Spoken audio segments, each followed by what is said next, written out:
They Say What They Can't Radio. Welcome to Soulshare, a conversation focused on love, intimacy, vulnerability, and emotional intelligence. This is a different kind of relationship dialogue for those who want to make the shift from the ego-driven to more intimate, spirit-nurturing partnerships that satisfy. Because that's what Black love is. Black love is powerful. Black love is soulful. Black love is a love that you can feel. Give thanks. Greetings. I am Sesheta Khepra, the Intimacy Junkie, and this is Soulshare. We're coming back after being on hiatus, and I'm surrounded by these wonderful people who decided to join me on my return. So introduce yourselves, and I'm going to start with my left. Okay, how you doing, Anthony at Live? I'm Kent. I'm Angie Monroe. Hey, my name is Malachi Speller. All right. Yes, indeed. So we're going to jump right into it. And what we're going to discuss first is the Yusuf Hawkins documentary, Storm Over Brooklyn. Did everyone get a chance to see it? And Yeah. oh, okay. So now, it was quite overwhelming because some of us actually remember that time in Brooklyn, in New York City, and you expressed. I was there. Yeah, I was there. I So- was with the marches and everything. So tell us what was the energy and the vibe like? Well, the energy was, oh man, you had more people at that time. You had more people who were, fighting for our rights, more so. Like now people are more laid back, complacent. I would really say. I mean, they're still struggling and making great efforts towards keeping up the fight. But back then, you can almost turn around to the next person and they were freedom fighters or some type of a fight for your rights type of thing. Public Enemy was out. X-Clan, yeah. X-Clan was out. And a lot of their music was centered around these marches and, reflected, the energy and the vibe during that time. And that's one thing I must say that I really did notice when they showed the footage of the marches through Bensonhurst, and I'm actually looking at that and comparing it to the Black Lives Matters and the marches that are taking place now, and the energy just was totally different. Like now you have all of these white nationalists that co-opt, our marches and movements, and I'm looking there and I'm seeing the Black men out there in numbers, angered by what was going on, and they were doing the damn thing, Central focus. Yeah. And and with the same goal in mind. One goal for justice for Yusuf. Yeah, and it was so because even when the Yusuf Hawkins tragedy took place, that was right behind the Central Park. Months after that. So the city, everybody was furious. We were hot. Yeah. So now you're seeing the energy and Black men were just tired, and they just put it all out there, and they just showed us that they took the lead, and they showed together. Right, and they showed their power. And I even realized and noticing like with Moses Stewart, their father, it's like he was out there.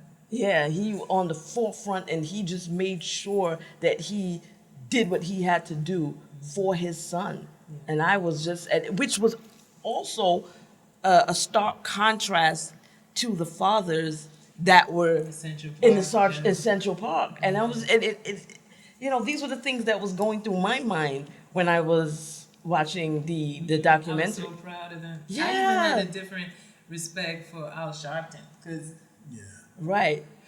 I'm sorry, growing up, in the 80s and watching us Sharpton, it was always, we were always joking about the hair and the wave, but, and we, we didn't take it very seriously, especially our parents' reaction to it. It was like, this black guy, whatever. Being that I'm from West Indian parentage, their attitude towards Black Americans in comparison to Caribbean Americans is very different. You can't say racist because we're the same race. Not everyone identifies with Black.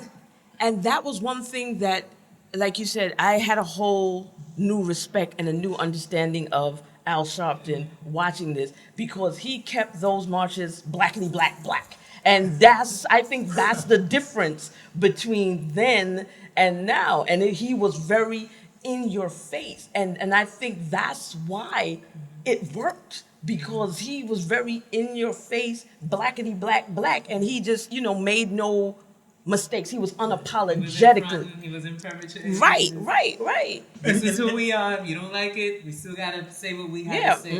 This is what we have to say for our son. And he always caught anything that moved. Anything that moved, they were on it. Now, something happens next week. And then something happens the week after. And something happens the week after. So you could tell that they're losing their momentum. Right. They're losing their momentum. Yeah, watching it, my son. I don't know that but I don't know that everyone is teaching the children about how things were and how some of it is just still exactly the same.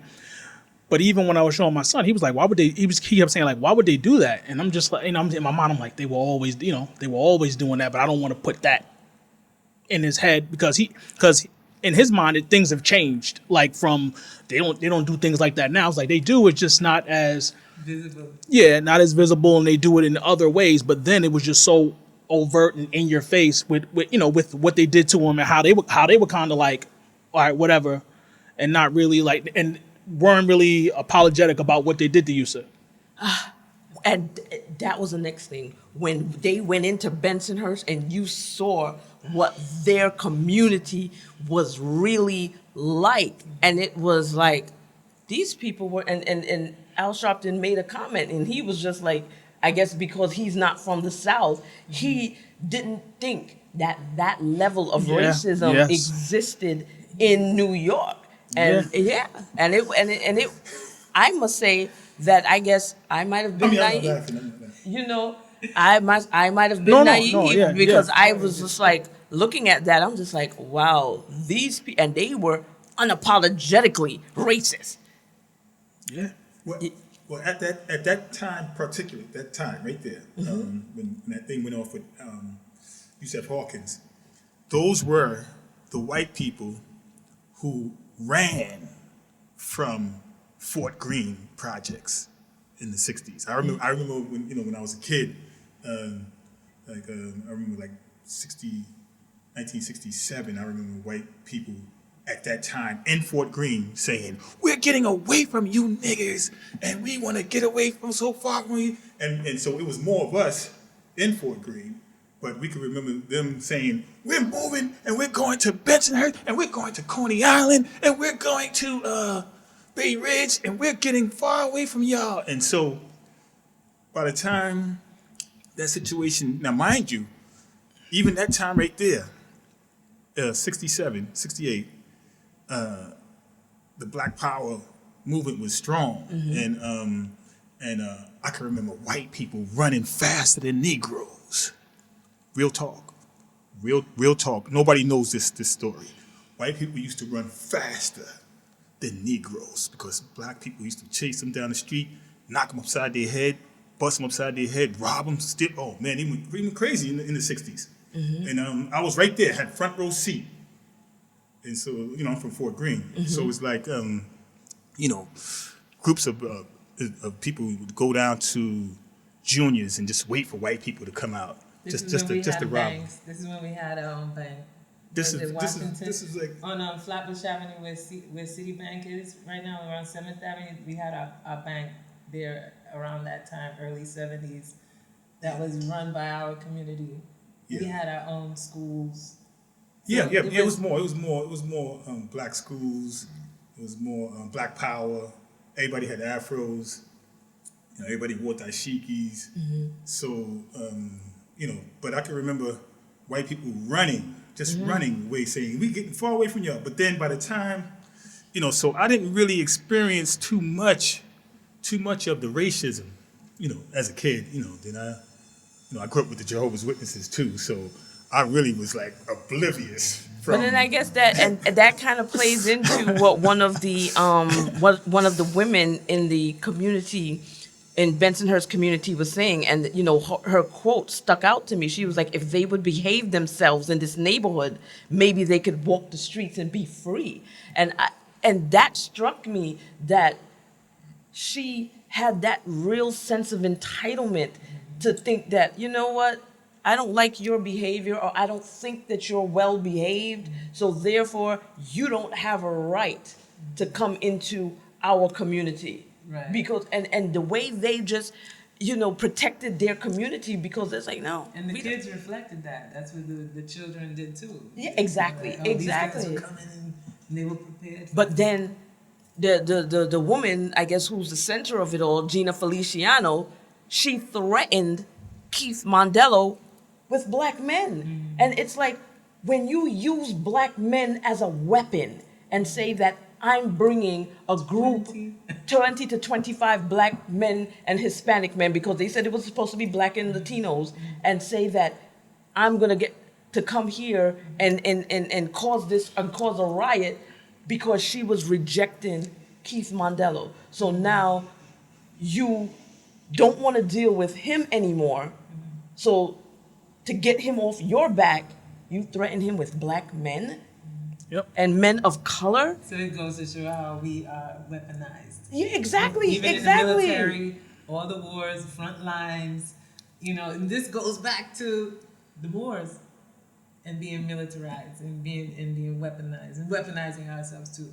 I mean, and that fear, that takeover of Spain, those attacks, they didn't forget that. These same people. And they really felt so threatened by black men, and that they felt that they had to form this mob to protect their women and to protect their neighborhood. No.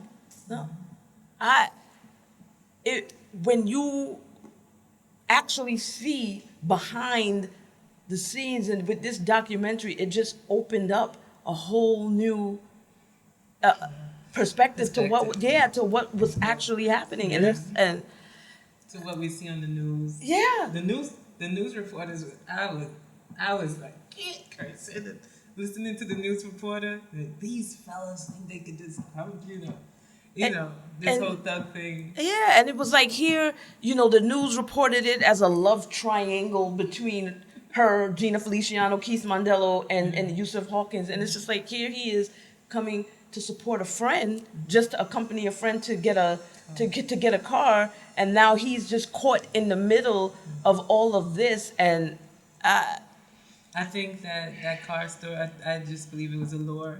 When I think about the stuff that happens, on Craigslist these days, the same type of thing. They're selling you this, and they lure somebody somewhere, and then they do what they do. Well, I don't know. I don't think that's act. I think it was a legitimate, ad, and they just responded to the ad, and they were in the wrong place at the wrong time, and because of this, Gina Feliciano. But did they ever show the person who was offering this car? But they never got there. I understand. You know what I mean? They never. But when he came out of the building when he was shot, he came out of the building with the shot. No, I don't think that was the building for where the car was. No, that was Gina's building.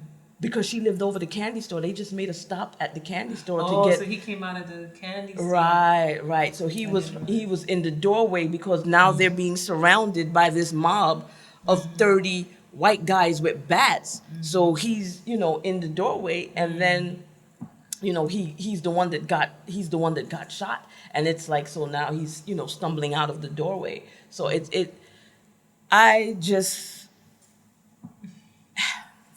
What do you guys think about the bats? The friend. Oh, the guy black guy, with the bats. the black guy. He had to be the one to bring and we were gonna have a game that you know. That was bullshit. That was bullshit. That was bullshit. And then he leaves the bats around for anyone who needs it. Get bats here. Get bats. So 30 These people, kids 30 people really going to thought play they- I baseball. mean, they were real. 30 people going to play baseball. Going to play baseball. We had a game that night. So, And he laughed when he said it too. They were But he- killing me. I wanted to jump. I wanted to. but he said he didn't want to be a black guy in a white neighborhood. He wanted to be a white guy in a white neighborhood, and he Identity admitted crisis. that he had Full an fledged. identity crisis. And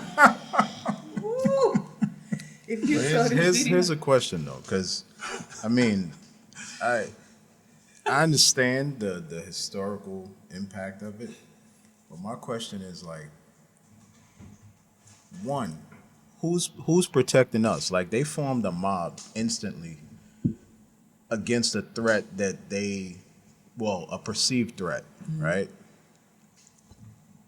We don't do that to any threat at all. Like, if God forbid something happened to, I don't know, I'll use me, say one of my cousins, right? I'm gonna mobilize because it's my family. Y'all might not. Until it happens to one of you guys' family, then you guys get involved. But we're so separated. Like, it's like, if it doesn't affect us directly, we don't do anything. Yeah. and you almost and I get where you're going with this. It's like you almost have to respect the way they mobilized to protect what they wanted, and it's as a community, and they were protecting their women, and I'm talking about the community of Bensonhurst. They wanted to protect their women and their neighborhood, and you almost have to respect the level that they went to protect that. But I And- also feel like when they do mobilize that way, they still mobilize with hate. So sometimes hate brings them together more so than them going for a cause. I think it was more so that the hate for others, because some, like, for example, when you go into certain areas like Jewish communities, certain areas, what's that, over by Williamsburg, it was at one point there was like a guy stopping traffic one time, a Jewish gentleman stopping traffic, and he was unloading the car but basically blocking the street.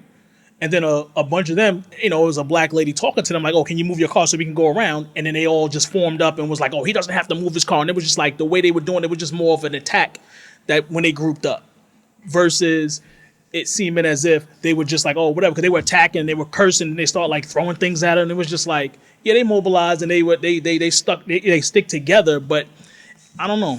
I'm probably I don't- maybe we should honestly, do that. I was Maybe- about to say I don't even care if it's based on hate. We gotta unite on something. Oh no, absolutely. No, I agree. I agree. And, I would just just them. it's unfortunate that over the years we become really soft. Like Kimmy knows, like I on my Facebook or social media period, I'll call out whoever because my thing is, at the end of the day, right?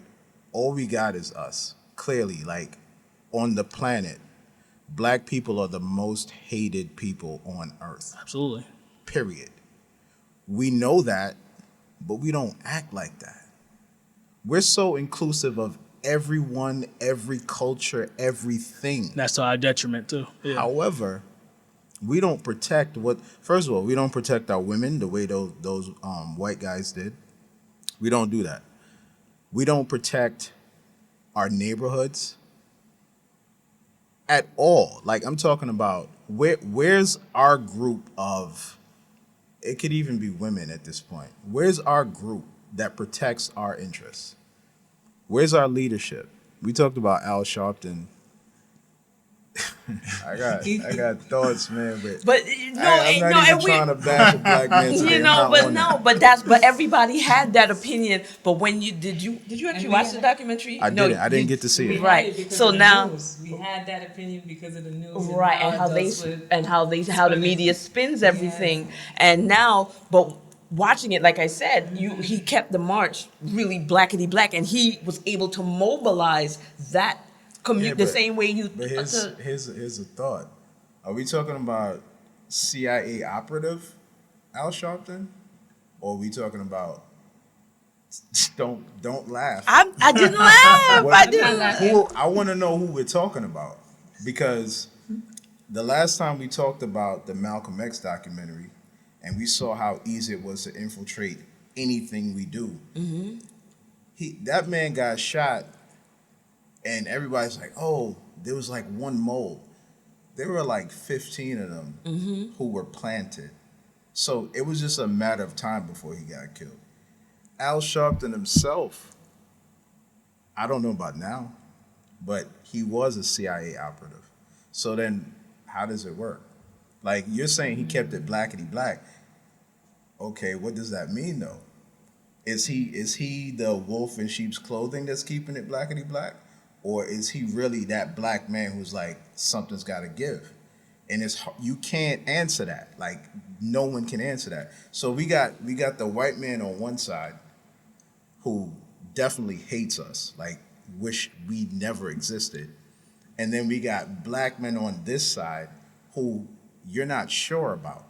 Like, you got to be sure. If you're not sure, you're not safe. I hear you. I hear you. But I guess he was still able to achieve the goal. And of course, I don't know. What was the goal? And if that was the goal that he achieved, what happened between then and now? The Al Sharpton then is not the Al Sharpton now at all. Well, to me. I don't know. You guys could formulate your own opinions. My brother, you were there. Yeah. So you know, I would think more than anybody here. Look at Al Sharpton in your mind's eye back then compared to right now. What do you say? I would say that he, the way he advocates now, it's really, he came a long way and divisive the way he comes across with his message. Like he's real. I like it. I'm not gonna lie. I like it. Yeah, I like the way he still comes across. You know, because it's different from Farrakhan. It's different from Malcolm. It's different from a lot of different leaders. But at the same time, I know that because I was with the Black Men's Movement too, 1978. You know, in Harlem, and you know, they came a long way, and I think that even if he was down with the CIA, he took advantage of blasting out what was needed to be said at that time, possibly as a draw card, and then at the same time, you know, covert operations, you know, probably just to, you know, be that bait and hook. But at the same time, you don't hear anything right now. Like right now, I would like to hear what he's saying now, right now. Before I can really come to that conclusion. Speaking volumes that you don't even know what he's saying now? He doesn't have a voice in that way now. I mean, things that have been happening, like all of the events that have been happening lately. I'm waiting to hear now who has that level of leverage. Because when you think of, well, you didn't see the documentary, but there was over 20 marches that was done in Bensonhurst over the bridge, and even the little brother Amir, Yusuf Hawkins' little brother, was saying that if they didn't put that level of pressure, they don't think that they would have achieved what they did achieve. And I don't know if this affected you, but when you found out that Sammy the Bull is actually who said, you got to give up Joey Farmer, you know, and if y'all know who Sammy the Bull is, you know, the one who, the snitch who gave up John Gotti, and it was just like, so now he was just like, because these marches is affecting the businesses in the community. So those marches and the 20 marches that was going through Bensonhurst affected their money. Right. So once that money, and then Sammy the Bull was just like, no, you can't affect our money. Give up Joey Farmer. Give him up. Yeah, I think that even if Al Sharpton's his motives were bad or whatever it is, He still, he still was out there, and he still did it. Like regardless to what his real position was or whatever interest, whatever he had to gain from it, he still did it. So sometimes you got to take the leader good with the bad. you Yeah. gotta take the leader that was there, because he was at the forefront of it, regardless to. And I think they kind of like, he was another person who I felt like he got a bad rap, like even when the whole Tawana Brawley case, where they try to paint him like, oh, this is your leader, but look at him, he's supporting somebody who admittedly lied or whatever it was. They were trying to paint a bad picture. Know the truth of it. That's That's what I'm saying. But the media made sure that they painted a picture of like, can you trust anything that he supports, because he supported this and the story wasn't true or whatever the case was. Where I'm not gonna cast any aspersions on her and what may or may not have happened with her. But they tried to paint a bad picture of him, and I think they did obviously the media did a good job then, especially with the way they controlled the media then. Versus now, they have to be a little more they're a little more hesitant to just throw out narratives. But then they definitely painted a bad picture of him. And like I said, he was the person at the forefront. We laughed, we joked, we just looked at him and just like ridiculed him the entire time. But he was there, regardless to what his motives was. Exactly. He was there. And that's what I said. It gave me all. He was there on the forefront, he was there. in your face, and saying, And making things happen. and exactly, and making things happen. Where is that now? Where was is there. that guy who's gonna keep it blackety black and make things happen in your face? And I don't care what you say about me. We mobilizing, and we're gonna. I mean, I think maybe it's just me. I'm sorry. Sis, go ahead. Come to the mic. when you say make things happen, see, I'm at the point right now. I'm 41. I'm about to be 42, right? And it just seems to me like marching doesn't work. Mobilizing on a level of peaceful protest does not work. The only thing these people respect is what they do, which is money and violence. That's what affects them. But see, That was the effect, though. But exactly, that was the effect of then. Excuse me, I'm sorry for cutting you off. Go ahead. But then it was those multiple marches that affected the dollar, because that's what whatever it was, they were trying to get something out of it. All of those marches affected the dollar, which made that community have to do something. And those marches was aggressive. It wasn't peaceful. They were they had a very aggressive tone. What I'm saying is that was then, and that was that community, right? That was Bensonhurst, right? Right now we're in 2020, and Actually, it was not Bensonhurst alone. It was East New York to Bensonhurst. They traveled from East New York all the way to Bensonhurst. okay, So, I can yeah, respect all that. of But what Brooklyn. I'm saying is, at this point in 2020, how many Yusuf Hawkins have there been? Too many. Three many, right? Okay. So when you look at it, if that was the win, or if that was the deterrent, like, okay, if you cross this line, this is what we're gonna do, then it didn't work for real, because they kept doing it. No, I disagree. I mean, because you're fast forwarding years later. We're talking about right then and there was a goal to be achieved, was to find or get the person who committed this crime against Yusuf. Right. And the method, whatever the method was, whether the marching, you can deem that ineffective, but that's what it made them give him up. Now it doesn't happen. It doesn't happen Right. today, but Right. but that happened then in that situation. Okay. So Right. Al right. Sharpton and everybody achieved that goal. At that Now, moment. Yeah, Right. but we're fast forwarding all the way up until now. We're talking Right. about how that This may was be 31 years yeah, ago. we talking about Correct. that. This is But- 31 but years ago. This is what I'm saying. So 31 years ago, that was effective and it worked, right? Yeah, and that's what I think that's all we're talking about then. Of course, it's not that same method won't but work now. What I'm saying though is, where right now, right? Because that's what we're talking about, right? That's what worked then, right? It worked. Fast forward to now. What's happening now? Like I said, It's if- not if happening you- now. That's my not. point. It's So- not so- happening now. So even with But that's two different things. We're talking about Al Sharpton, the marches, and its effect on the Yusuf Hawkins case, it worked, and then it's not working now, but it did work then. So there's like two different things we're talking about. So then- we're talking so- about so why is So that we, not? in other words, what I think you're trying to say is we don't have those type of marches anymore. We don't have those, Al Sharpton types of leaders to mobilize that type of march. That's why it's not working, because we don't have those type of marches. Not that marches don't work. We don't have that I don't level of think- marching I don't- anymore. I think it has to do with policing. I think the change happened with authority and Yeah, I agree. rules, and I think it had to do with privatization of the prisons. I think that is a big deal about. They were corrupt police back then too. A lot of corrupt police back then too. But today, the idea of quote unquote defunding the police, the purpose, like you said, the march, that was a real march. That was probably one of the last real marches that we've had.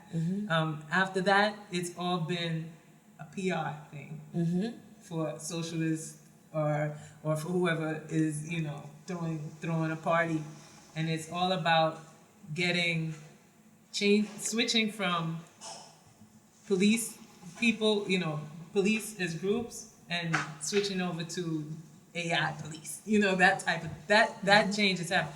Al Sharpton is aged out of that. So whoever was supposed to take that baton, and I can only say the Muslims are really the only ones, and they were back then too. Even if they didn't get along, this happened. They got together. So there was a lot of mobilization, and they still have that mobilization today. If you can go to the Muslims, and they are protective over if there's a incident that happened, and they see it as a true incident and not something that was a ploy or a setup.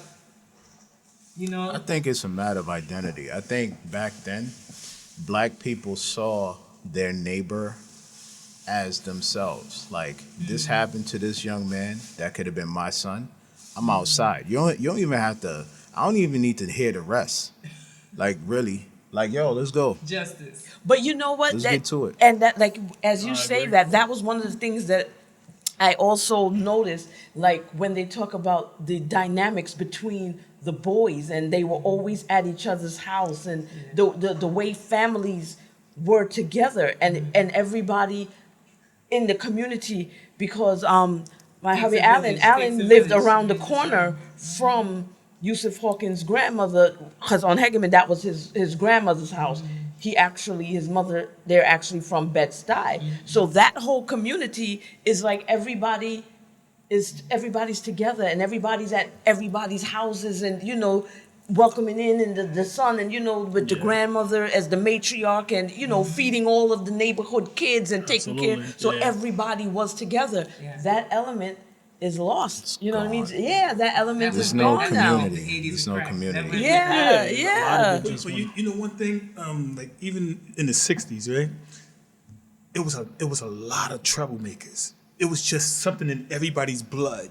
I'm talking about, it wasn't no CIA, it wasn't no FBI, it wasn't no covert operation, it wasn't no instigators, agitators, propagators. It was none. I mean, it might have had it. You might have had them in there, but it was just an open season.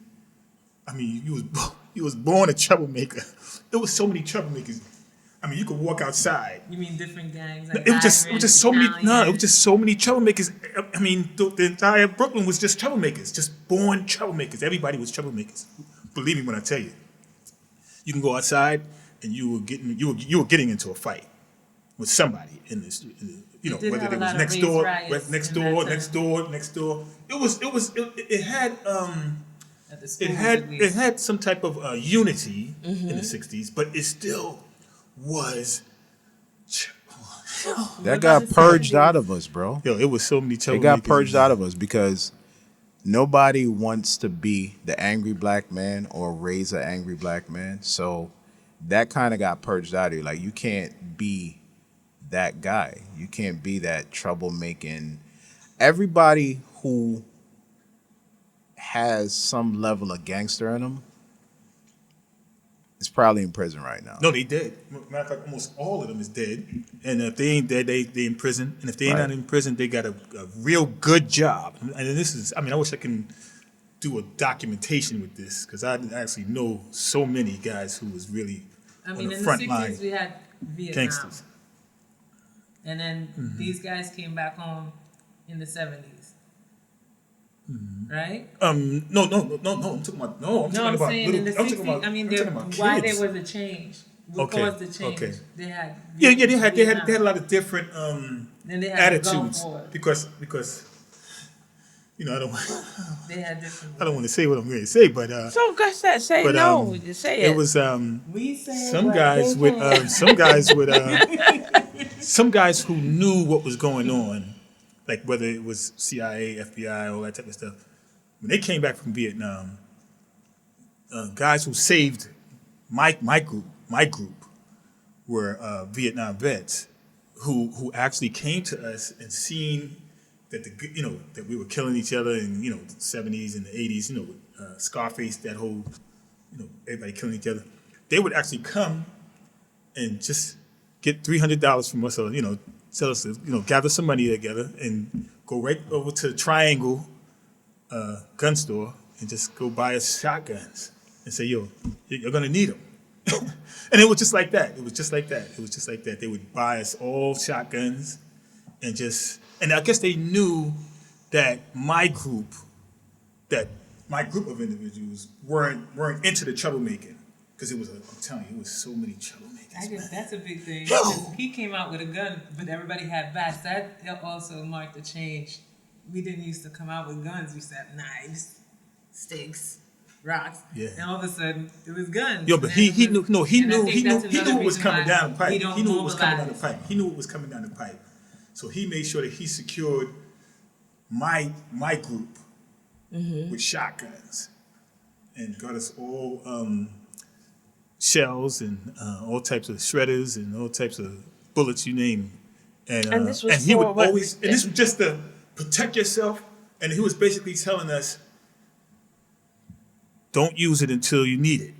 So this was like a survivalist Yeah. mentality. Yeah. And that's what, Just we don't have don't use anymore. it until that- you need it. And that- and believe it or not, I ain't gonna lie. We think- still got I all think our stuff. guns- I think We still got all our guns shut up stuff. a lot of people. We still have all of our stuff. All So of our then- stuff. so And then- we never used it on So nobody. then where are those men to come forward with that level of protection to say that, okay, they see all of these things that are happening in our community, the police brutality and everything, and say enough of that, and we're coming to the forefront. We're armed, and we're done with this. We're done with that. I think it still plays a part of how we because it was the 80s was rough. Y'all remember that? I mean, the 80s was really rough. I mean, they used to come down on my side with the Uzis, and they would have like the big guns, and then Who is they? Great, the clarify. 5% is the guns. Okay. And they would come down, but they would come to extort my side. So they would come to extort my side, but my group of individuals that was from Fort Greene, we were taught don't use it until we had to, and so they would come down with all of the with the big guns, and we would just be sitting there with our Come closer to the mic. we would sit there with our shotguns and our trench coats. And we just be sitting there waiting for them, like saying, To do what? No. We stopped playing Cowboys and Indians. No. So- As far as extorting, we had motorcycles, we had the gold chains, we had the big gold chains, we had and this is where we live. So we was like, yo, But what about nobody taking, doing what about nothing. taking that energy to protect the That's community? No. But I'm saying that same attitude that my group had was at that time was for not just them. It was for the entire world. My group learned that this law that we have is not just for the gods. It's not for the troublemakers. This was for every single person on earth. So we developed that, and I'm still that same guy. I'm still that same guy. So it's like, I kind of like wait for, So for the why person haven't to really haven't they step taken up to the plate. forefront to mobilize for Step to the the plate, current climate? If I don't wait. Okay. Huh? Say it again. How come you guys haven't mobilized for today's? Well, it goes back to what he was saying about that Al Sharpton situation. When I was with Al Sharpton and Automatics and C. Ernest Mason and all of them, Calvin Butts, all of them were we had a lot of meetings, and I don't know if you remember when Fulton Street was full of vendors. Mm-hmm. We had a big meeting right after that Yusuf Hawkins situation. We go. Sonny Carson asked the question: do anybody here today have any idea of what you think we should do? I don't know why he asked that to me. So he asked everybody. One person gets up there. Maybe we should march from here to Washington. The next person. Maybe we should march from here to Timbuktu. Everybody's talking like that. So he finally gets to me, and I said, "Listen, man, that building that's right there on the corner of Fulton and Nostrand, it says for sale. Why don't we all put our money together and get that building?" Sonny Carson went. In front of 300 people, 400 people. Mm-hmm. Next. And everybody was raising their hand. Maybe we should go to march from here to this. Maybe we should. Everybody just kept on going. And I said to myself, I said everybody's kind of crazy in a sense at the time. So I got up and was headed towards the door. Mm-hmm. I seen two people on this side. I seen one person on this side. And I seen one person on this side get up to meet me at the door. Because that was my last march. Even the situation with the Black Lives Matter. You can't get me over there. Because I knew what that was. All those white people that are there was always plants. They were always FBI, CIA, and Provocateurs. I have the picture right now in my pocket right now of the race war is coming on Flatbush and Church Avenue. 1 year before that march with white people who I knew were FBI, CIA, and racists, and marksmen, and mercenaries, and you over there, and black people over there. Hey Tommy, what's going on? Yeah, you talking to Tommy. Tommy hates your guts. And if you think for 1 second they those white people in there really and truly love everybody in that march, and they really. I got some swampland for you. I got some swampland for you, and you can. But that goes back to what you said though, where we try to get leaders to everybody's scared because they see how the police or how the government treats leaders when leaders do step up. So like even somebody like Sean King, everybody was holding him at high regard and was like, oh, we have an ally, but he's definitely flip-floppy with whatever it is he has going on. Like even with the Kamala Harris thing, he said one thing about her and Biden a long time ago, and then now he's saying that she's the most qualified, and it's just like he's just somebody that I don't trust, and he's somebody who I'm sure is a plan as well. We're so easily manipulated. Yeah. And just for clarity, I honestly believe that our black leaders can be protected when they step up. See, it's not about how the system treats the black leader. It's about inside the black community how we protect that leader that's stepping up, because we always get infiltrated from the inside. When you look at, just name any black leader in the last 100 years, and you realize how they came to their demise, it's never outside in, ever. I disagree. I think it's a mixture. I think it's the outside putting. The outside's always going to have pressure because you're taking a stance against something. So there's the pressure is a given. What I'm saying is, if from the inside we're so easily manipulated to where, okay, you're a leader, you're stepping up, right? I see you, brother, you're doing your thing. Cool. You start to gain some steam, some momentum. You actually take a hardline stance on a black issue that's going to bring more pressure from the outside.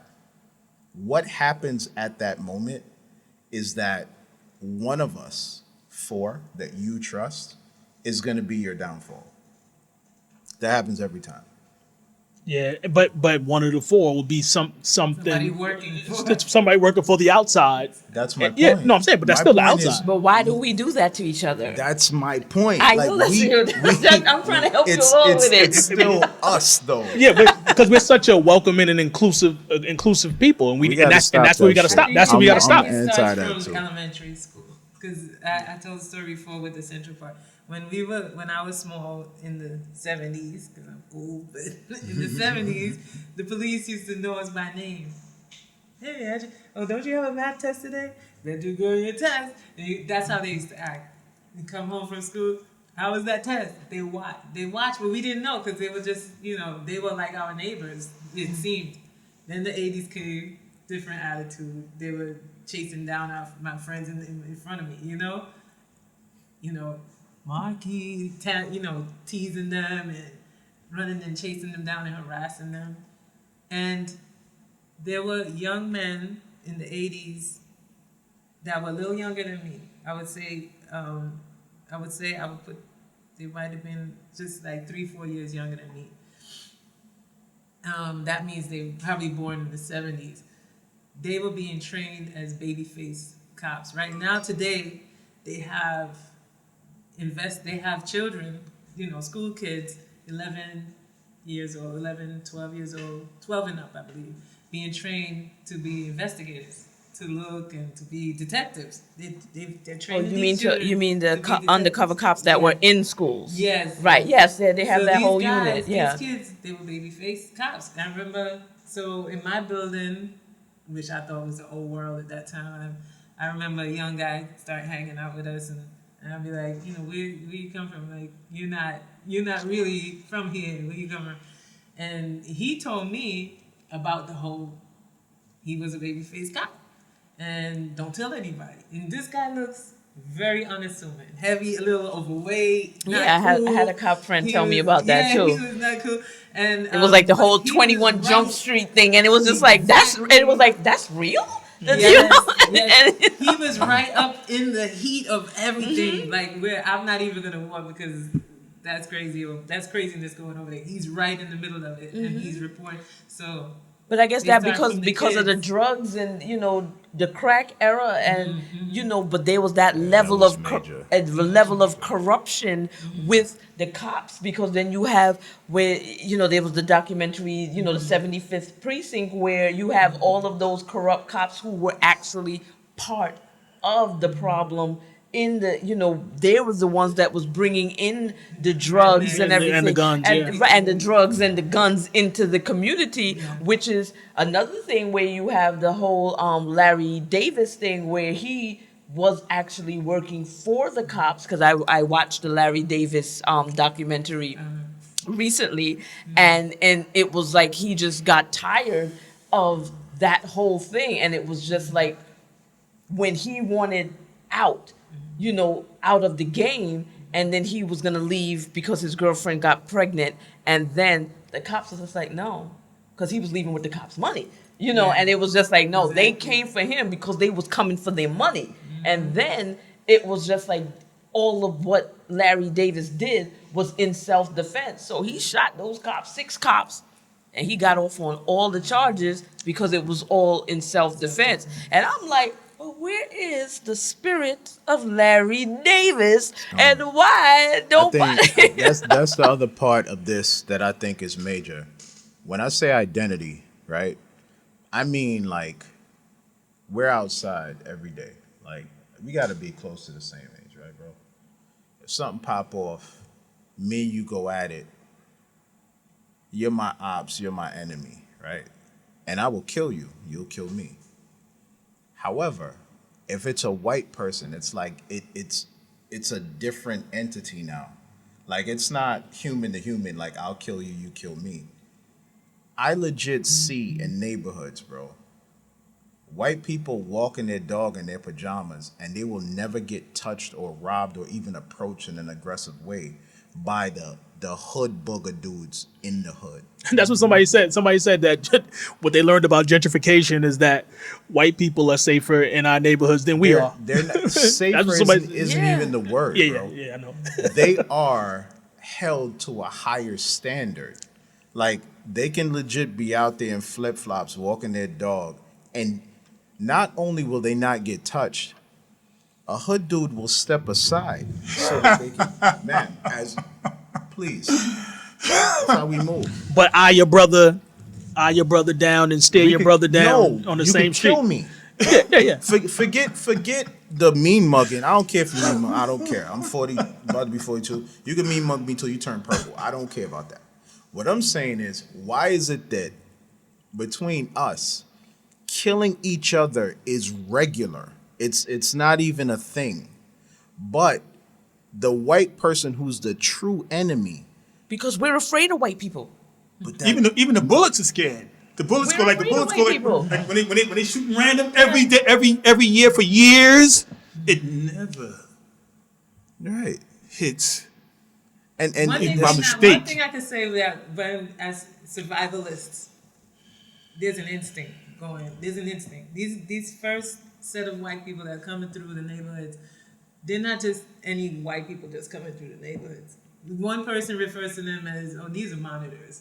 Then you got the cops that's at the corner just protecting these. They got their big brother at the corner just waiting for anything to happen to them. So like these kids, But they it's the know logic, that they're sis. like bait. It's the logic, though. I get caught for killing my brother. I'm doing life regardless. Why not then kill a white person who's the real enemy and get life regardless?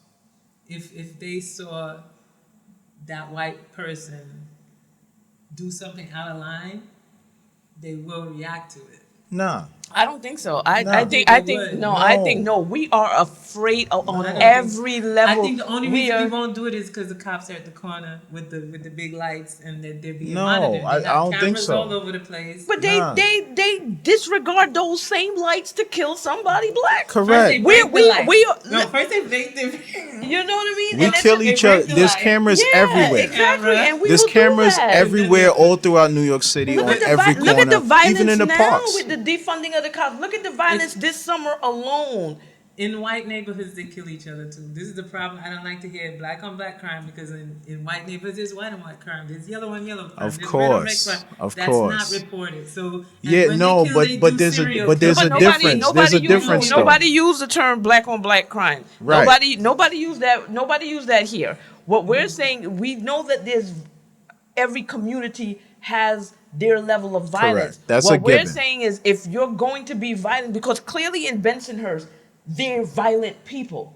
But when it came to outside threats, they did They what mobilized. just like, because Bensonhurst is an Italian community, and the mob, they killed up each other. You understand? So they were killing each other as well, but they also protected their community. So no one is saying that, black on black crime, and nobody is saying that other communities don't have it. What I'm saying is, okay, we're killing up each other, but then when you see the enemy coming, you stop all of that bullshit and you join forces with your brother, and then you attack the enemy, because that's exactly what they did in Bensonhurst. And there's rules to it. Exactly. See, when you got a situation like in Bensonhurst where it's mob run, if I got a problem with you or my brother here, I can't just randomly go outside and say I'm gonna kill you. I gotta get permission, bro. Me and this man got a problem. I want to work him out. Right, right.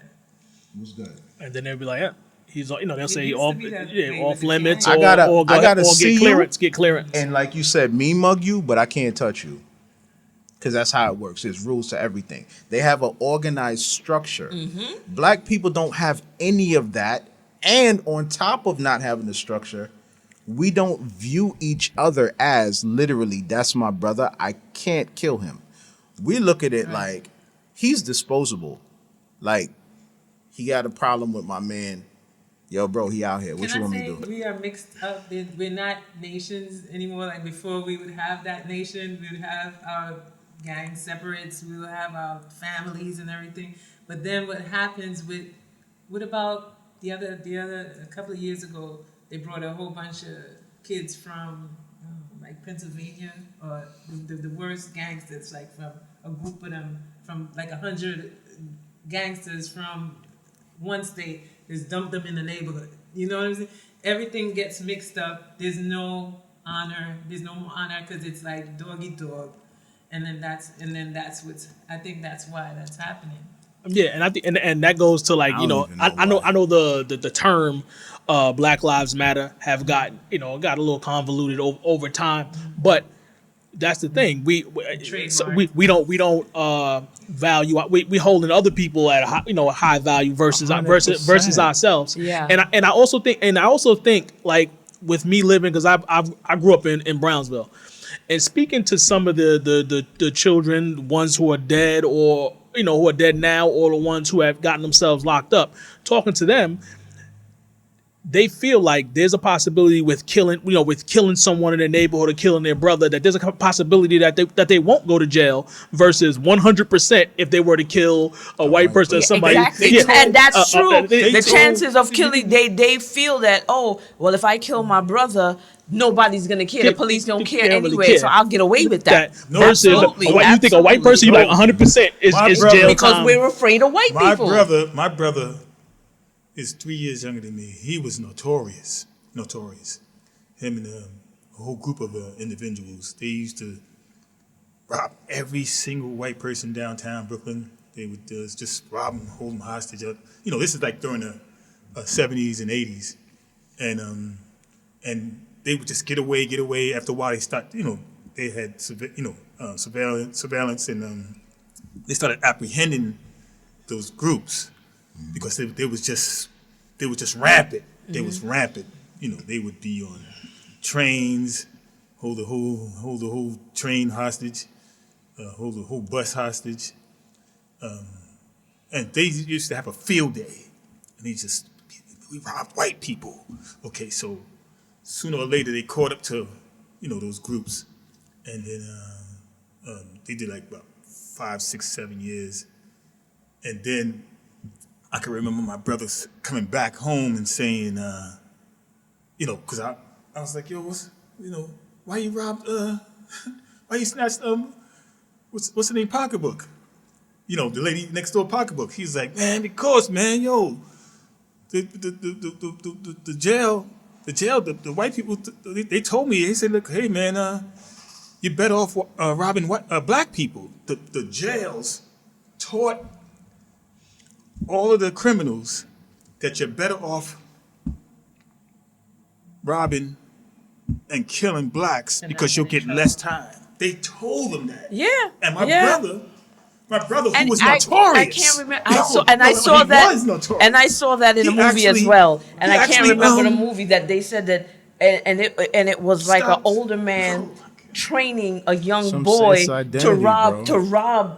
other people. So It's he identity. was training this younger guy to go out and rob for him, and he said, no, leave the white people alone, because when you rob white people, then you're gonna get serious time. Yeah. Go for your own. Yeah. and I can't remember this movie. Yeah, but that's and but that's that, and but, that's but, and real that story. stuck out. Mine's And that a real stuck out. story. Mine's a Right, real exactly. story. And that's and when But- you're saying that, it just triggered me because I was but just like, that's wow. what it is with that. I'm Yeah. telling you that it's just like they said, oh, the value of Black lives are low all across the board. So robbing and killing here, there's a possibility you won't go to jail, and you're just thinking to yourself like, oh, but anything you do to a white person, rob, they putting you under the jail for even merely touching them.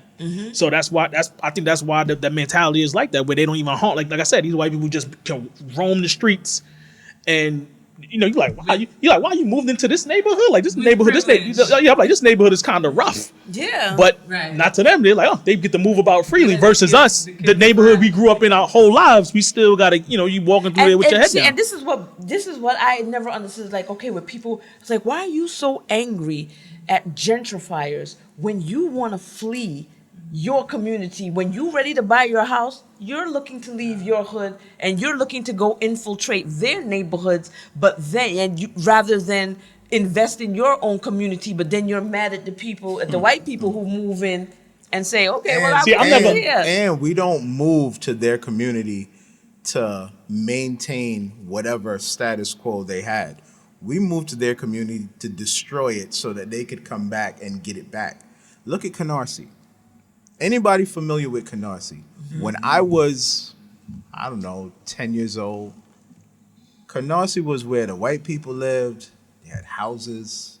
You come up the block, you're not hearing a bunch of police sirens or none of that. It was just really nice, quiet birds chirping.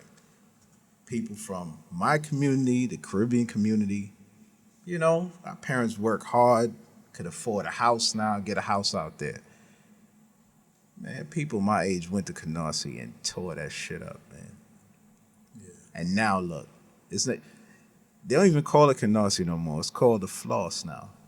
Man, that's where whatever you could think of that happens. But again, the drugs, the guns, the whites that got on the drugs, all of that came down. That's always going to be an element. But to me, I think we got to really take a look at ourselves. Like through all these situations, we got to look at ourselves and how we're handling things, because it's like any relationship you could ever have, right? Mm-hmm. Somebody's only going to do to you what you allow them to do to you. Because even if you're stronger than me, bro, but like, yo, if I try to rob Kent every single time, he going to fight me. I'll just go find somebody else to rob. Right. Because even if you could beat my ass, you're going to have to fight me. It's not going to be, I could just back out on you and be like, all right, go ahead. Nah, bro. We going hard every time.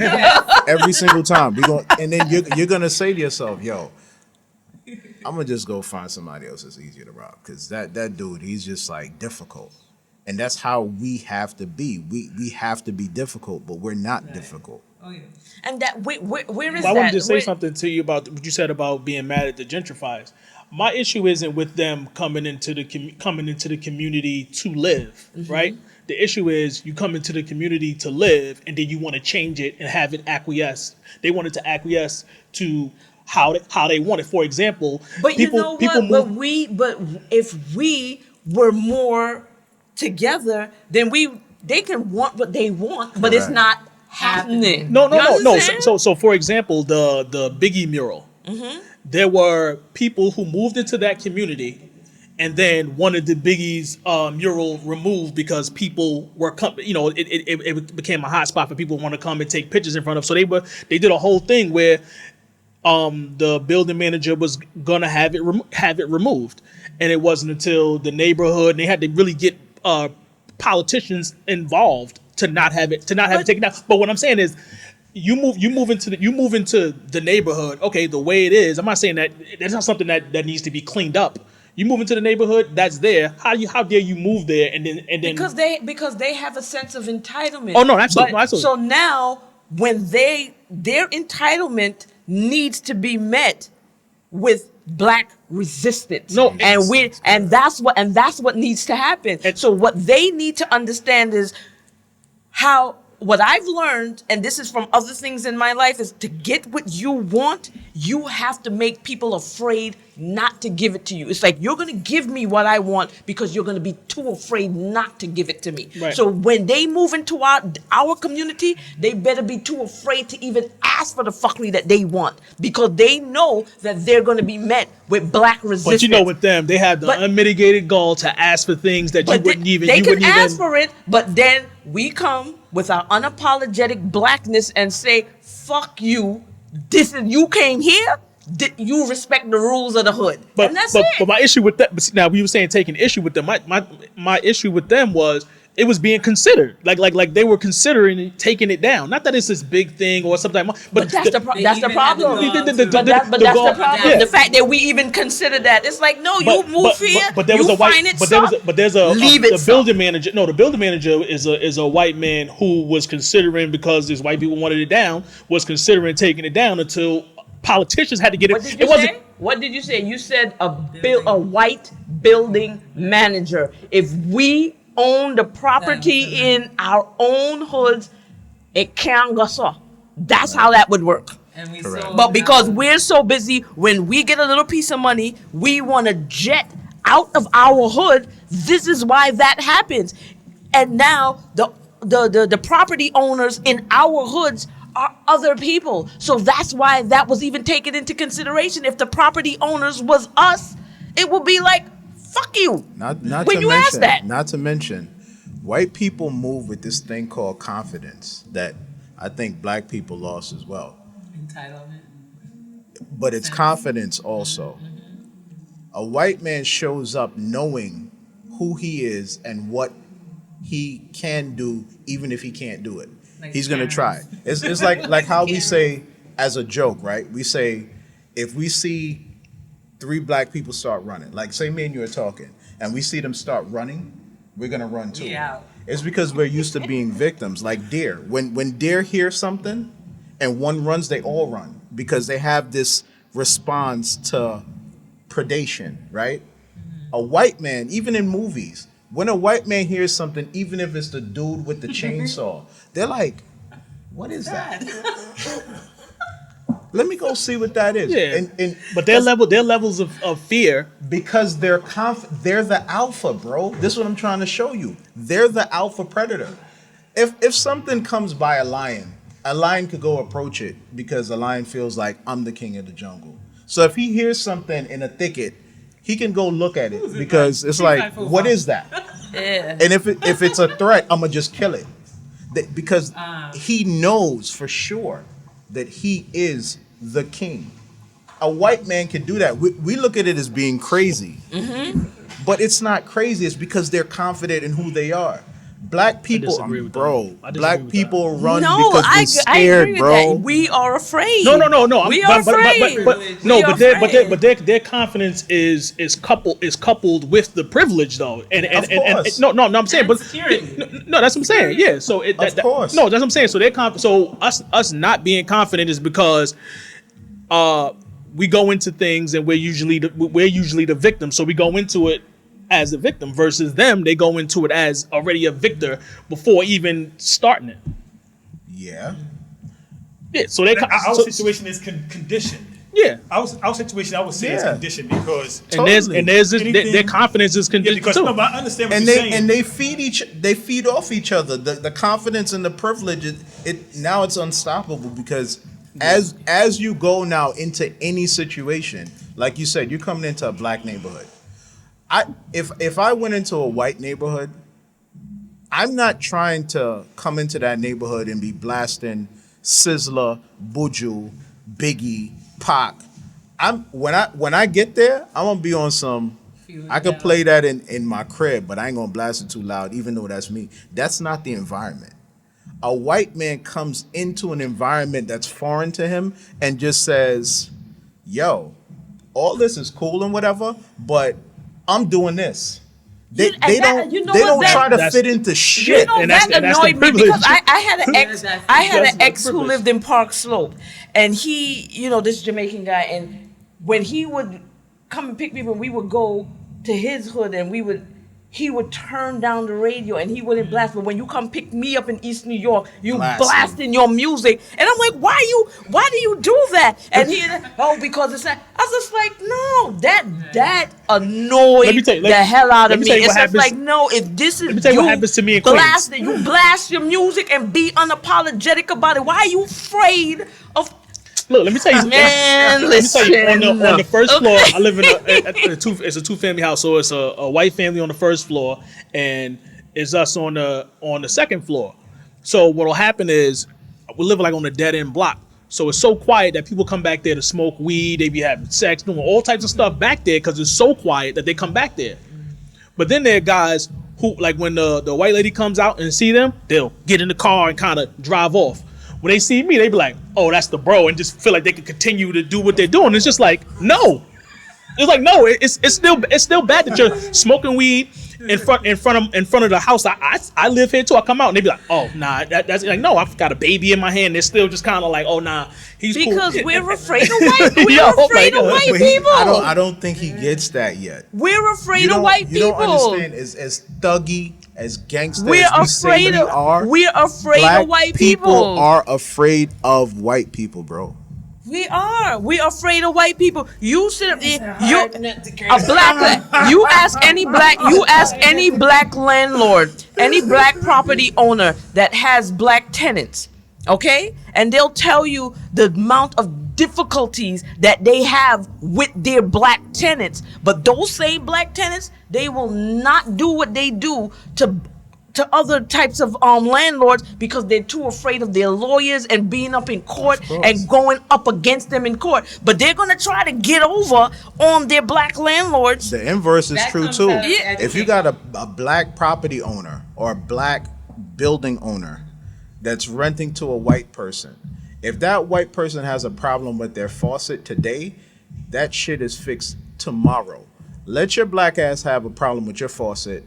You 2 weeks in arguing with your landlord as to why it's not fixed, and he's going to give you a trillion excuses.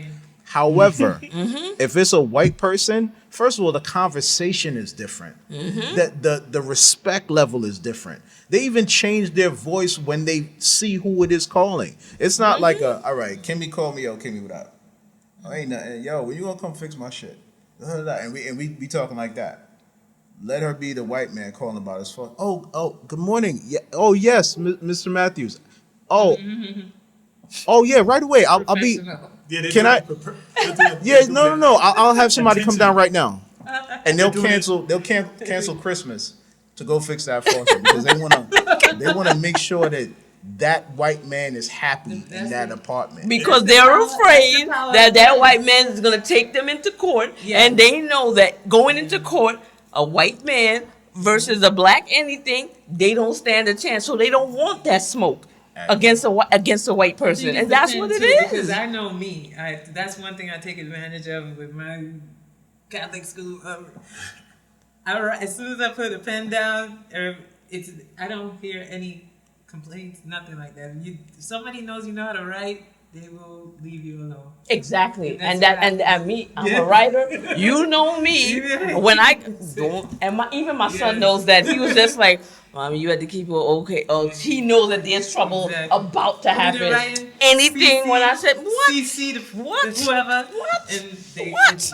Okay. When you write and when you stand and you articulate yourself, you get what you want because, like I said, you have to make people too afraid to not give you what you asked for, and you have to put that pressure. No, that's all they have to do. Like I used to be very afraid. Be a Karen. Be a Karen. Of the court. I used to be angry at the court. Actually, just what is the word? Just angry whenever I see anybody that would be in the system. I would be angry about it. Attitude, defense, right away, because I saw discombobulated. Really. I'm saying if you was angry and I'm talking about you saying that you were scared. You saying you were scared, so I wasn't scared.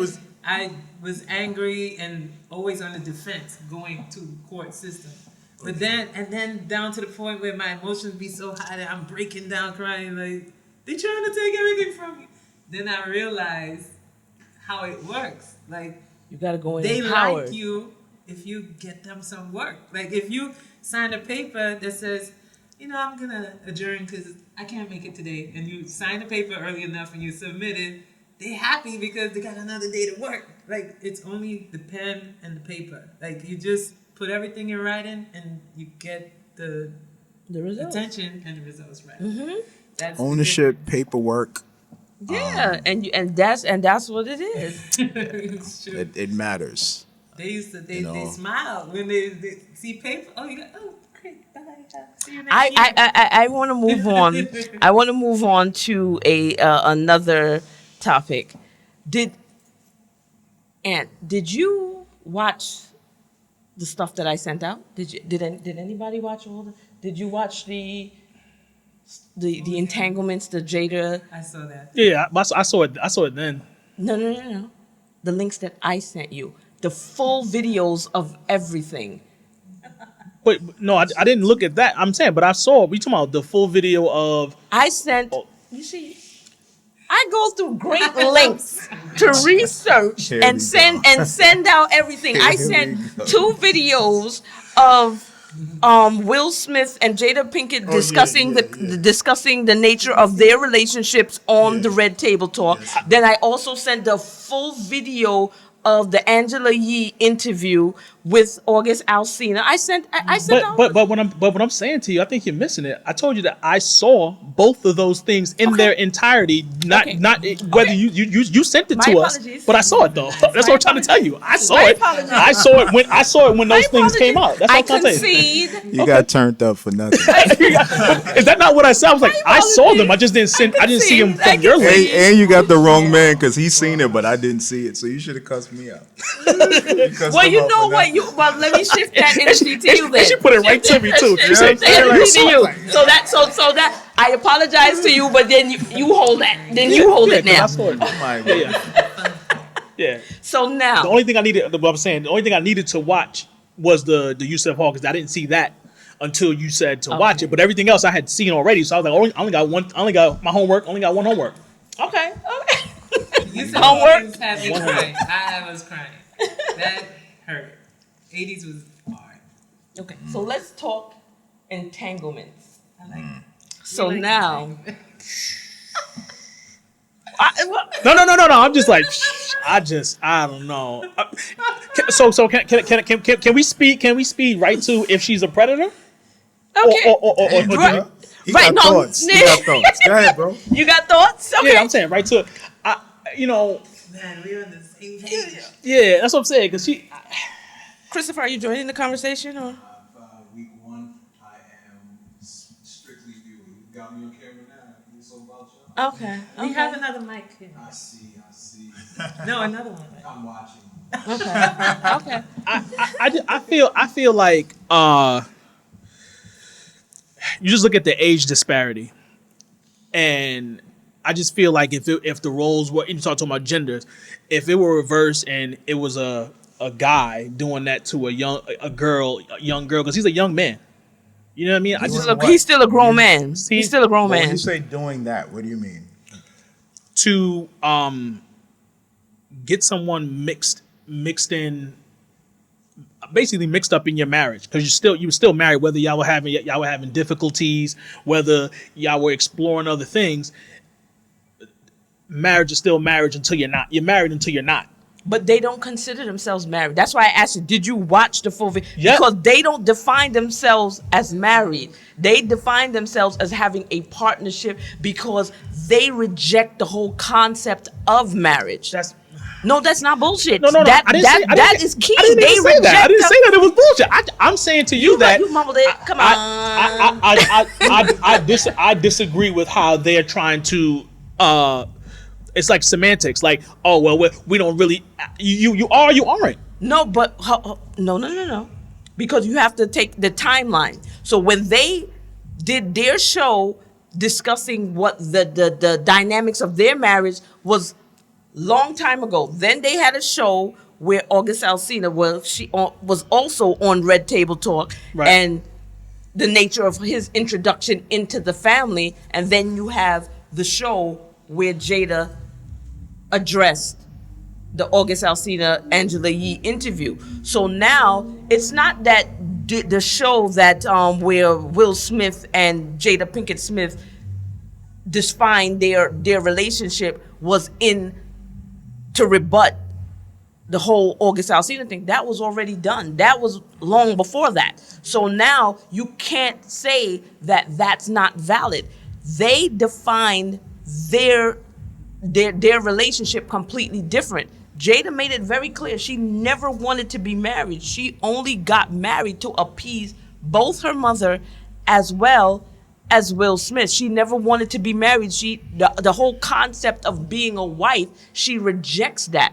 They're how they define marriage, and I totally get it because I'm the exact same way. I reject that whole concept.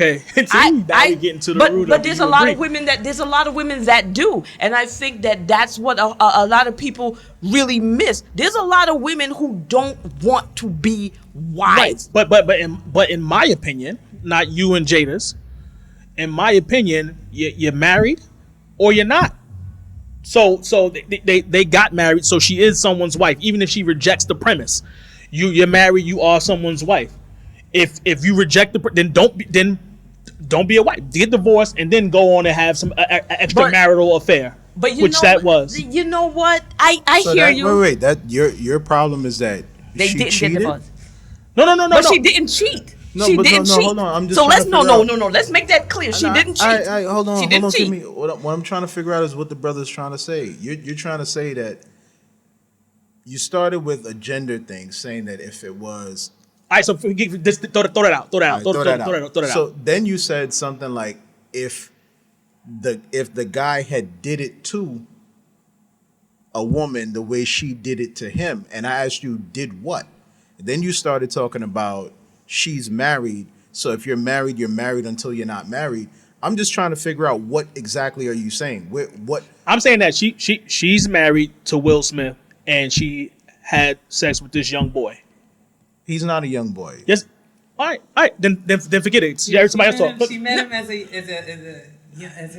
He's a young man. So let's not infantilize him. No. Okay. He's a young man. He's not So a we're kid. not going to do Okay, that. all right. But yes, she's legally wait, so- she's legally But- married. But you were saying like if she molested him? Is that I where really, you No. going? I think that she took advantage of him. Really. It's to me, it's like a psychiatrist taking advantage of the vulnerability of their So that patient, then- knowing the vulnerability of their. So what you're saying is that you believe that was her intentions and not necessarily how something played out. So sometimes things happen. So you believe that she intentionally, because for me, intentions matter. Intentions always make the difference. So you true. think that she intentionally set out to take advantage of a vulnerable young man, or both of them were very vulnerable at the time, considering the circumstances, and this is what I took place. honestly think she set that out. I think she created the whole situation. She had control of the whole situation. It was her table. No. I'm But saying she had all the authority. I think even though it could have been out of her wait, anger, authority. Wait, why do you feel that she 'cause has it was authority? He came.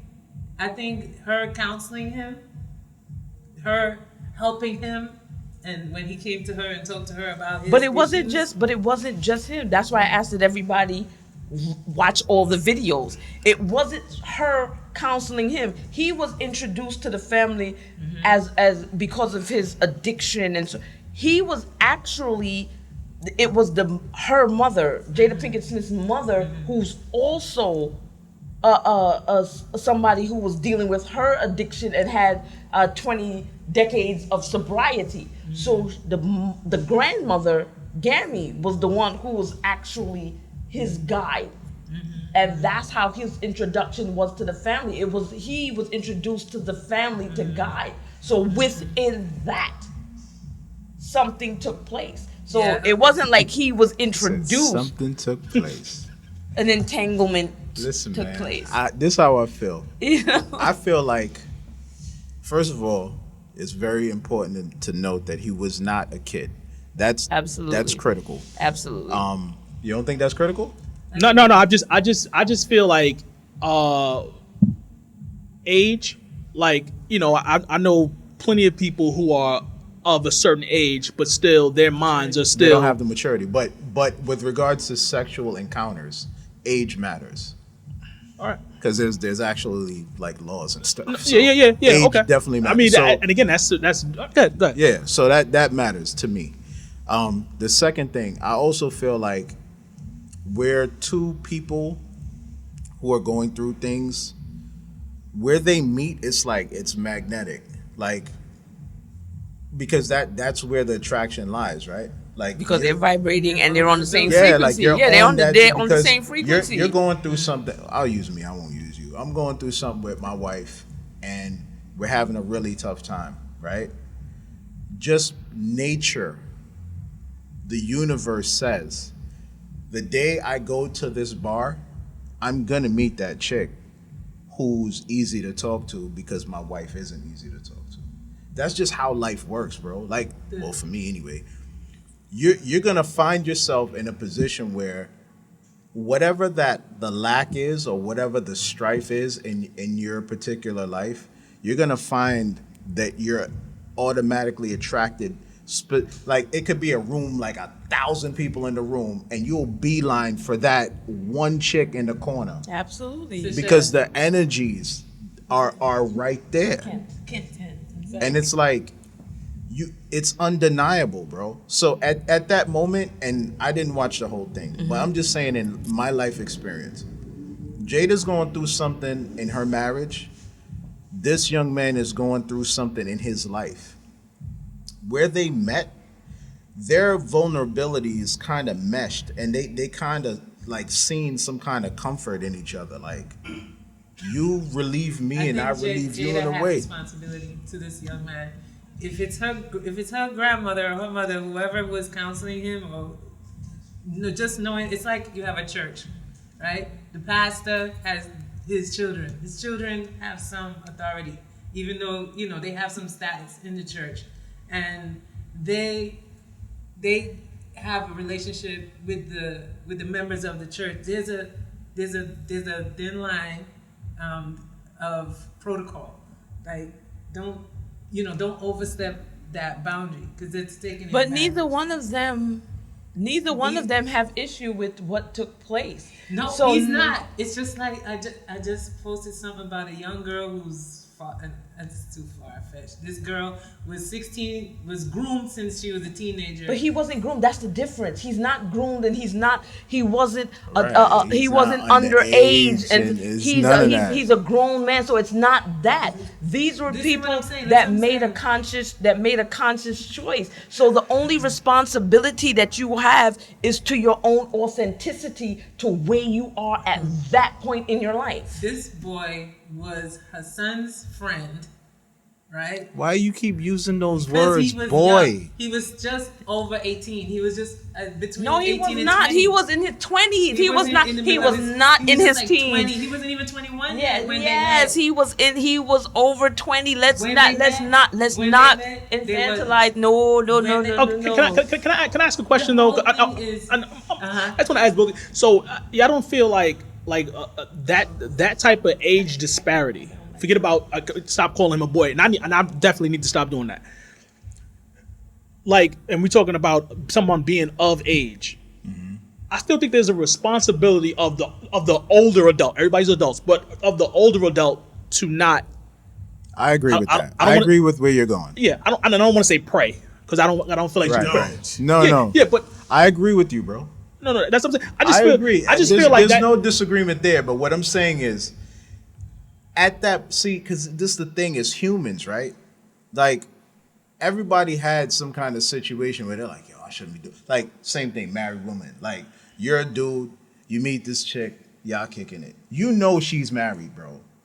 But for whatever reason, how y'all vibe, it's like, yo, you kind of wish, like, damn, why couldn't you be married? And then at some point, you gonna bust it down? Because That's not true. And But wait, I wouldn't. wait, my fault. I'm gonna bust it down. Let's not say you. That's definitely not true. Forget That's you. definitely not true. I'm gonna bust it down. So now after I bust it down, I'm like, damn, because I'm a real life person, bro, and I know things happen, and I also know that in those moments where two people have issues, they're broken in some way, you attract another broken person that's broken in a different way, and that's where y'all vibe is. And to me, I think that's all that happened there. And you know, But why- she healed but him with why her is- vagina. but why- Shout out to the good vagina chicks. I see that. I'm with all that. Nah, I'm playing. No, but that's real though. But why is it that people feel some level of obligation to titles and status and outside, things That's like what society says. You gotta belong. No, but we're in not this- talking about bump this society. structure. But what about what's your spirit and where you People are? don't operate on spirit. But that's what their connection was. But that's the and- problem. That's why he keeps saying that the first thing he said was, she's a married woman. She's in this structure. But it ain't about the structure because she doesn't define herself through that structure. So how about getting out of it? Because they have already decided amongst themselves that divorce is not an option. They've already done it. So why does that bother you that they've decided bothered by it. I'm that just they saying that I don't decided agree. as a couple not to divorce, but they're going to remain within their partnership, which was already sanctioned by a church. But even though they may not necessarily be religious, but they're spiritual people, that they're not going to break what they've already done, but they're going to maintain their level of connection. Why do you feel that it has to be done that way?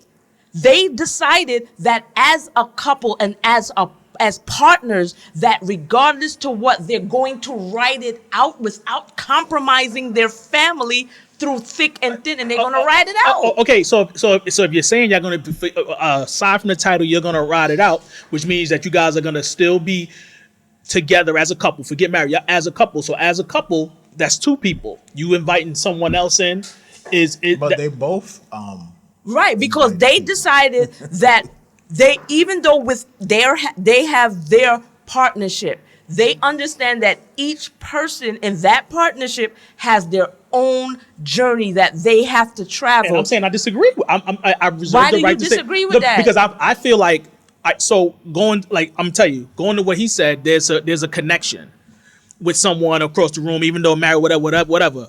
I have a wife, and I don't want my wife to be in a room somewhere having a But that's across your the room. ego.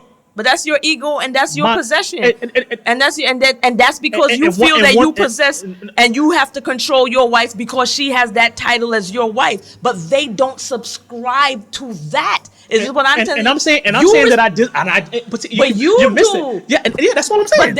But that's all I'm saying. But what I'm saying is that it doesn't matter but within their structure, Right, and they don't subscribe to that. I'm saying I disagree. They're fine with it, and that's fine. I'm saying that I disagree with the way that they're moving and how she did that. And like I said, and I think the age disparity matters with the where he is as an adult versus where she is as an adult. I think that matters, because when we talk about legal, say a girl is 21 and a guy is 50, But you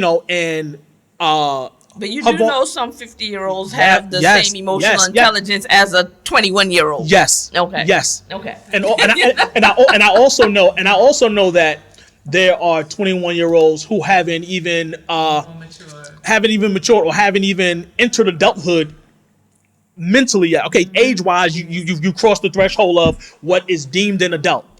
But Right, but what I'm saying is, those will attract is the people of the 50-year-olds who haven't either. No, but what I'm saying is, if that 50-year-old is going to try to counsel or co-counsel this particular 21-year-old, and while counseling, get into an entanglement with the person with We're going back this to younger intent, though. You're saying that that's what the intentions was. No, I'm saying even if you do it, you still have a responsibility not to do that to your patient or to the person that you're supposed to be counseling. And then, like I said, the age disparity is also, it seems as if there's a person advantageous. Because I can, on Jada's behalf, August also knew he was dealing with somebody who was not single, even if she and Will have this open relationship. Right. August also had to be, patting himself on the back. for being with Jada Pinkett. Right. But again, he's, to me, being that age right now, like in the law legally, they're already changing, you know, like who can be tried as an adult, or if somebody was like in their early 20s, they'll still see them as immature, too immature to make a decision to do certain things, you know, so they won't hold them accountable. I mean, this is what in legality. No, that's absolutely incorrect. He's not legally unable to. He's not legally unable to, No. you know, provide consent. No, And no, no, he he's can't. not. He's not a victim. And you thought that, but do you think that he was mentally and emotionally? He's a mentally and emotionally stable person, or to make. But neither one of them were. But I'm not talking about her. I'm asking you about him. So just To have sex? No. Just in. I'm talking just the decision making. Like he was seeking counseling because he definitely was just not. Let me explain something to you you. go There's a lot of people who are not emotionally stable that are make in decisions marriages every day. that are every single right. day And who are sitting up here who have. But you keep issues. doing that. You keep going. I'm talking about him in particular. Forget about all the people who are. No, the point the reason why I'm saying that is because you're trying to make it seem like because he may have had some type of emotional issues that therefore that is reason enough to make what they had something that was not legitimate. And something legitimate when there's people walking around with unaddressed and unhealed trauma every single day.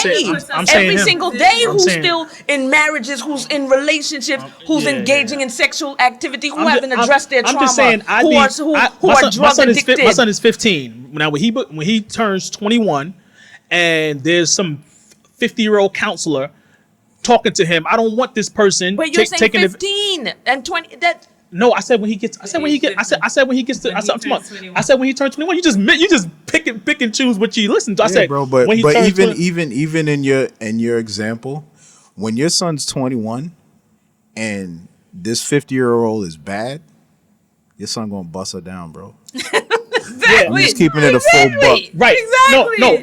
But what I'm saying is, if he was emotionally or had things going on, and he was seeking this person to be someone to help him, and then this person who I feel takes advantage of him. That's what I feel. But when you say take advantage what of, I then feel. you're talking about you're saying that person has intentions of taking. There's a difference.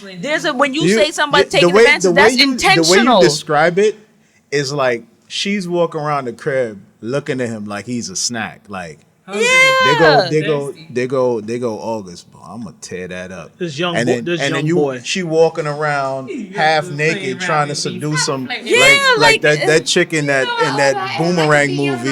You know what I mean? And she walking around and Eartha and Kitt? then yeah, But why do people assume that it happened that way? she took advantage of him and took something from him. Right. Like I don't really see that. What I see is that they both was with it. She saw a vulnerable person. Why and took her? Why you're not saying She him? describes him as that. He was broke down with drugs. When then she took it. And he came, bro, and I healed his heart. She took the and we D. healed our heart. Yes. Get outta Yes. here, man. Yes. Homeboy knew what he was doing, man. She described where she was at that time, and she described where they was to illustrate that they were both in the same place. Because They were both in the same place at the same time. Just like- Not that, I'm here and I see that he's there. Let me go get that because you know what I mean. Because I'm. That's what it sounds like to me. I'm sorry, but that's why pedophile. That's why they made that a mental illness and not something that is against the law to protect these people who can't. But you control can't their say that. urges. No, that's not the same thing. I'm 1,000. First of all, let me keep it a full buck. I look at the camera. If there's ever anywhere where y'all need help with these pedophiles, call me. Like I'm with all that. I am 1,000% against rape, 1,000% against pedophilia, all that nasty shit. I can't be more against it. You feel me? But what I'm saying is got my vote. If This was not that. this homeboy is a grown man, By what? And- By age. what? He's a How grown else are you a man. grown man, bro? No, I'm He saying. was vulnerable. Yeah, He yeah, was I'm saying. Everybody's down. vulnerable every day. Everybody's Mentally, vulnerable. According to he just doesn't Jada, seem- came to her. But according to her, broken down. She was broken So- too. She so- was very So clear look, so look, on you that. said you They didn't found watch each it. other. Let's Clear go. on Let's go that. to the Angela After the Yee. fact, Go to the after the Angela fact. Yee interview of him when she's talking to him. Yes. He seems like somebody who has it all together. Absolutely. Nobody has it all together. He seems like Oh, some. I'm not saying. I see everybody keeps talking seemed- about everybody. I'm talking about him. I'm talking forget about that. him in In his particular. I found his Angela Yee interview a very powerful interview because he was able to display his level of vulnerability and show that he can be Angela Yee should have hit too then. I The didn't- same way Jada did. Wait. Why is he like the prize that these women are like preying on? Why is that in your mind? No, I'm saying because I'm talking about him being vulnerable. You get somebody who's in a vulnerable state, and I feel like you do that, and Jada took advantage of it. Is what I'm saying. No, That's- I don't think that's that how she I took feel. That's how I feel. That's how I feel. because you have an issue with vulnerability, so you think that No, vulnerability. don't diagnose me with anything. I'm saying that. So don't diagnose. Yeah. So she's like, I got a problem. No, I'm just saying that if I'm someplace and I'm seeking counseling and I'm vulnerable and I allow myself to be vulnerable every single day, I don't expect that when I'm being vulnerable that someone would try to take advantage of that But vulnerability. you assume that that's what took place. That's how I feel. Oh, My man. my I got a question. assessment I got a of the question. I got a situation question. is that's how I assess if you it. met a That's woman how right I now, assess it. you met a woman right now, Right. right? And when y'all met, y'all talking on the phone, and she's saying to you, "Yo, I'm going through this or that," right? Yes. And y'all hooked wait. up. Angie wants to say something, and I gotta wrap this up. Okay, what I gotta say is what we got on our side is that word entanglement that came out of Jada's mouth. As far as all previous knowledge of August and Jada, he was head over heels in love with this lady. He was writing to her on Instagram, showing his love for this woman. All of it. He was, what's the word? But that, but I He think, was but that the word, infatuated. the Yeah, word, he the was word entanglement. enamored. That's neither here She nor there. used That's the word just, entanglement. that's neither That here nor means there. That's she- just. I don't want to get saw caught it in that as a semantic. where he was vulnerable and he felt full head over heels in. She saw it. She said entanglement. She still has that control. She still has that authority. I don't think that's what entanglement means. Degraded I don't know the level of relationship that they. I don't think that. I think Why the would you call pub. an entanglement with somebody that you love or somebody you care You know about? what entanglement means? I'm pissed. Intertwined. I'm- Intertwined means that she. Entanglement means you trying to. No. You can't get out. Intertwined. You can't fight. No. Intertwined is nice. Like I'm intertwined. Right, and their spirits were connected, and Entangled that's is how like- that's how I took it. Entangle is like. And you're can't entitled get to it that. out. You're entitled to taking it that way. You taking it that way. I took it a totally You know, different way. But you see, Yo, but man, that's shout out to Jada, man. Put that thing on that young boy. He needed Like, you that. told him a young boy. I'm see? going with you. I'm going with you. He needed that, and that's all I it don't think is. she degraded at all. She lessened the impact of the relationship where before it was this soul searching also. Yeah, that's I it. Their souls were intertwined, and then now it's just like, it was just a little something. No, I don't Souls think that. I think connected. entanglement that there was a level of connection and they were intertwined. And but anyways, this was a great conversation, and I'm grateful to be. Oh man.